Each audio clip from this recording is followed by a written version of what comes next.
That was a really engaging session from them. Thank you so much. And we'll have to move on to the next talk.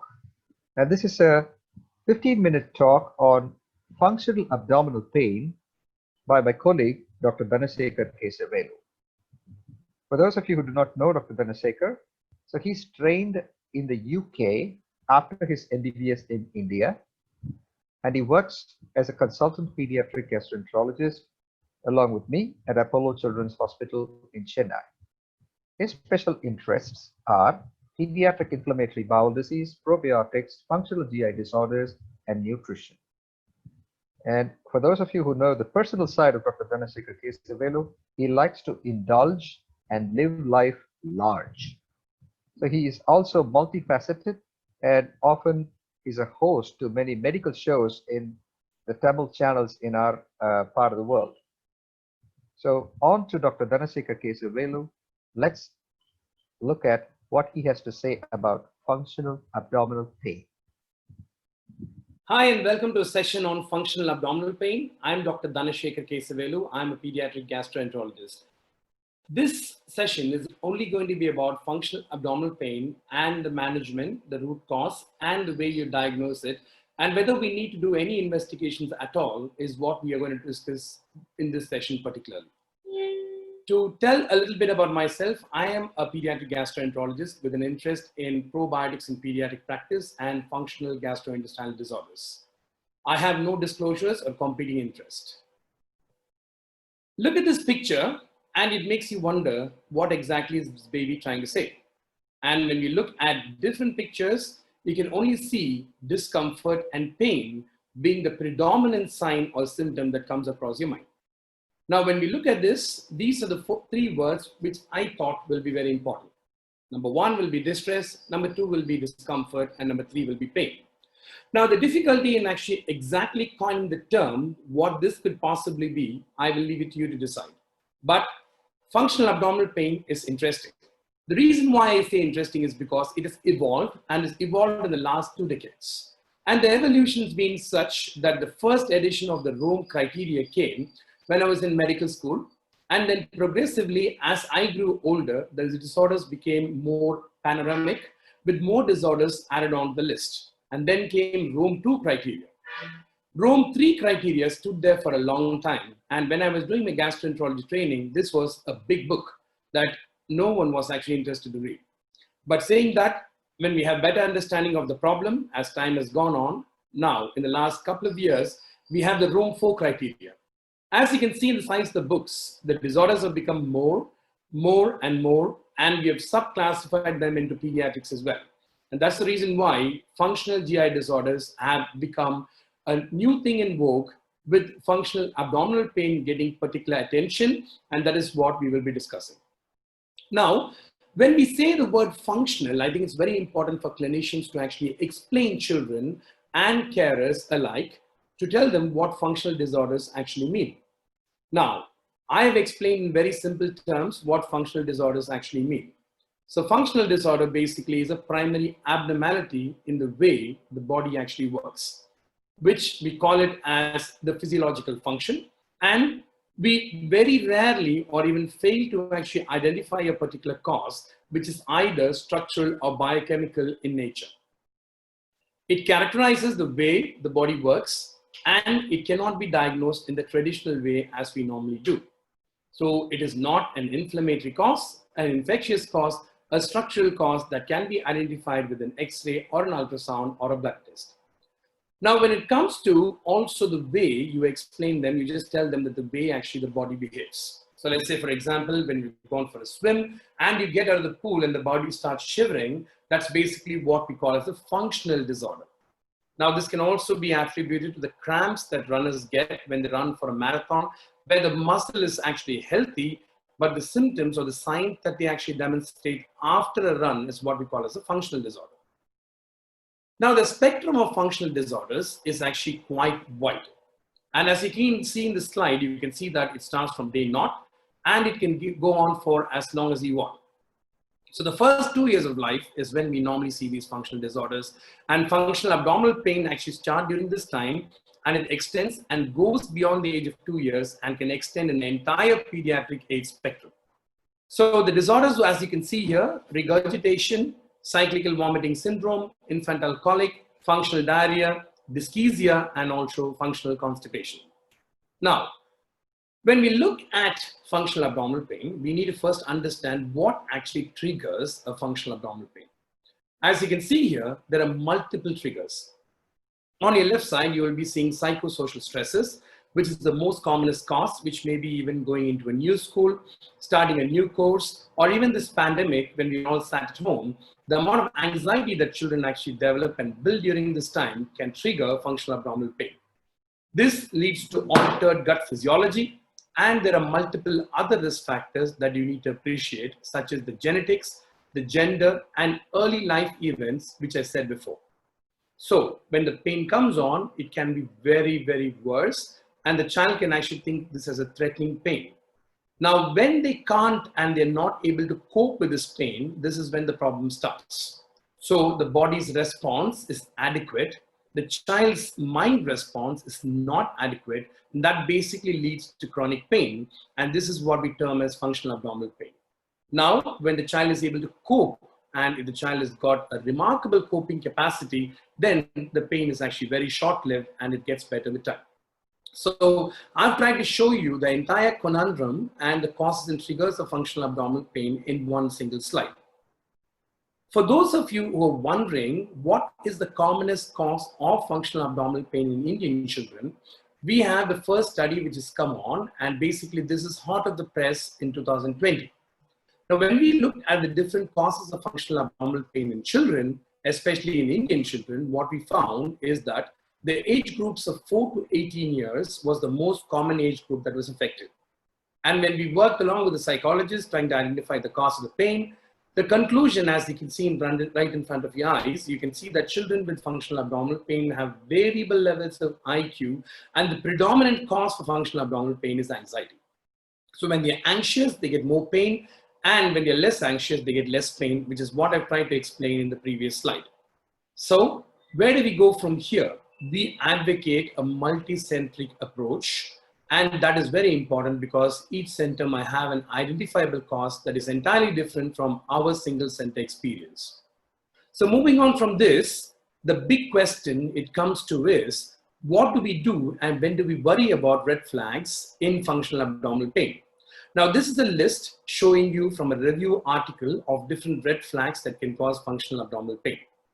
If there is a family history of any organic disorder, we need to pay particular attention to that, such as inflammatory bowel disease, celiac disease, or peptic ulcer disease, persistent pain in the right or the left lower quadrant, dysphagia, odynophagia, persistent vomiting, GI blood loss, nocturnal diarrhea, arthritis, perirectal disease, involuntary weight loss, deceleration of linear growth, delayed puberty, and unexplained fever can be not an exhaustive list, but some red flags in functional abdominal pain.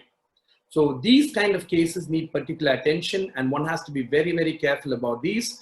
And this is very important for clinicians who are watching this presentation. Now, when it comes to the treatment part, the treatment pyramid, I've tried to put everything together. Now, the treatment pyramid, as you can see here, starts from right at the top. So counseling, and counseling is very important. When the clinician is confident and has not found any organic cause and knows that this is functional abdominal pain, one has to be very careful and explain to the parents that this is something which is related to the way the child copes with any triggers, which are usually emotional stresses, and the pain will gradually get better with just symptomatic management, and also the fact that they need more reassurance, if anything. Counseling sometimes may be very useful. We may have to get in a psychologist who will be able to help you with the counseling, because I know in a busy pediatric practice, it's not always possible to sit down and do counseling, and some children may not need just one session, but will need multiple sessions of counseling, and that's very, very important.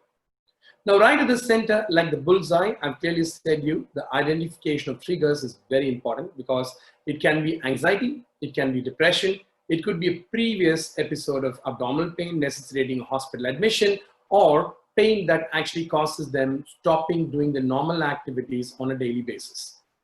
Now, on the left corner, I have put medicines as a gray area. You might wonder, why is it gray? Because the reason is we don't really know if medicines actually play a big role in functional abdominal pain.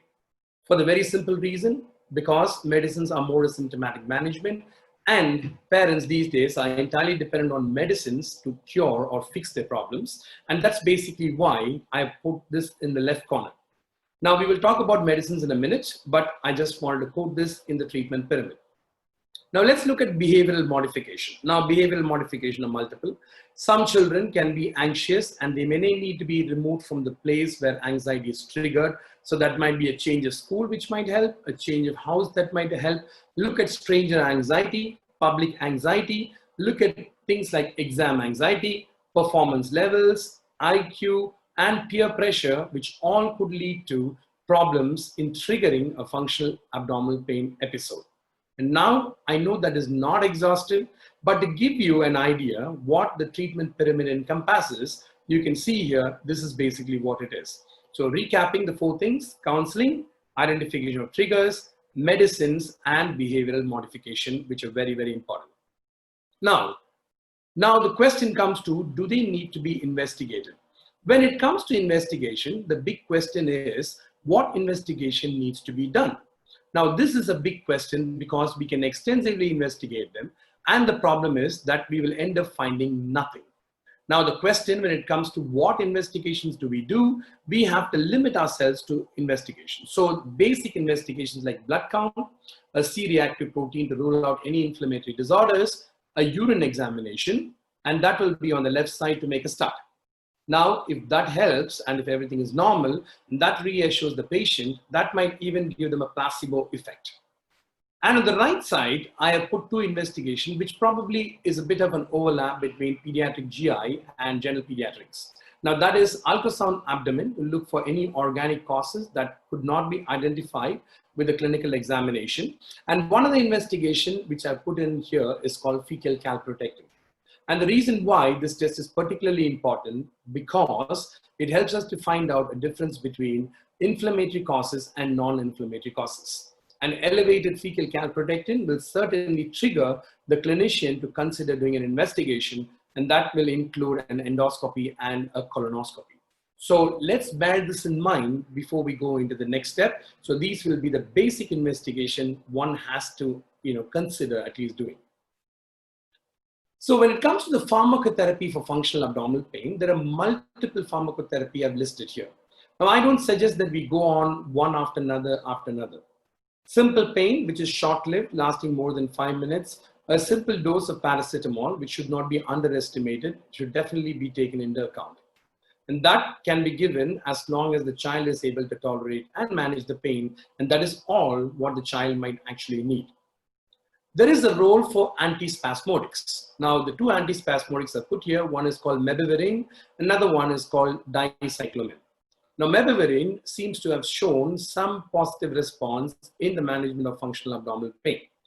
Dicyclomine has also shown a positive effect and some use in the management of functional abdominal pain, but we need to understand that antispasmodics do have some side effects, and it's very important to sensitize clinicians. And we don't want the child to be sleeping after a dose of dicyclomine, and it's very important that we actually be very prudent and use it in children who will actually need it. In children who are very anxious, beta blockers have shown a promising role, and after a cardiac evaluation, beta blockers such as propranolol may be all that the child needs. If there are compliant issues, then the problem is you can actually put them on a single long-acting dose of a beta blocker. Probiotics is the new kid in the block that has shown some evidence without any side effects in the management of functional abdominal pain. Counseling, as I said already, is very important. And when it comes to the perspective of psychologists, they need to be roped in as well. So from this, we move on to looking at probiotics, and they will play an important role in the next few years to come. Now, why and where do we get the guidelines from? So if you're wondering about guidelines, the WGO, the World Gastroenterology Organization, has given clear guidelines on the management of functional abdominal pain, and the last guidelines came in February 2017. Now here we have 2 different probiotics that are useful in the management of functional abdominal pain. One is a mixture of a probiotic, which is not available in India as yet, but the great level of evidence is 3. The second probiotic is Lactobacillus reuteri, DSM 17938, where the level of evidence is 1, and there has to be some promising role in it because of the level of evidence that it presents and the availability in our country. So these two things is something that you may want to include in the management of functional abdominal pain. Now, the big question that comes in front of our eyes is the outcomes of children with functional abdominal pain. So we need to understand that half of these children get better on their own with treatment or without treatment in a few weeks or months. Now, when I say half, that's a big number. We're talking about 50%. And this data comes from Mayo Clinic and also the American Academy of Pediatrics. The most important thing is a supportive and understanding environment at home and at school that is very important to keep the child physically and mentally healthy. So what happens to the rest of the 50%? The rest of the 50% children actually may end up having irritable bowel syndrome on the long run. And that's the reason why early treatment, early identification is crucial in the management of functional abdominal pain. It's a whirlwind tour, and I completely understand that this is not going to be just solved or understood in 15 minutes. I think better reading, more research is definitely needed in this particular interesting case of functional GI disorder, functional abdominal pain. Thank you very much for watching.